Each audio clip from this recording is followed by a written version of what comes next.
జగన్ 2029 ఎన్నికలు అమరావతి వర్సెస్ మావిగన్ అంశం మీదే జరుగుతాయని ప్రకటించాడు. కానీ ఈ ప్రకటనను ఎన్నికల ముందు కూడా చేయొచ్చు. కానీ 2026లోనే చేశాడు.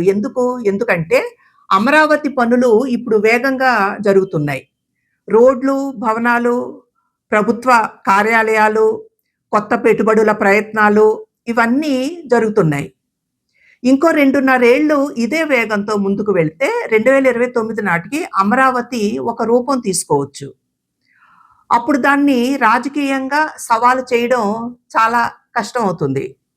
అందుకే జగన్ చేసిన ఈ ప్రకటన అమరావతి తిరిగి మార్చలేనంత దూరం వెళ్ళేలోపు రాజకీయ చర్చను తనకు అనుకూలంగా మలుచుకునే ప్రయత్నం గురించి. అంటే రాజధాని నిర్మాణం పూర్తయ్యే లోపు రాజకీయ కథనాన్ని నిర్మించాలనే ప్రయత్నం కావచ్చు.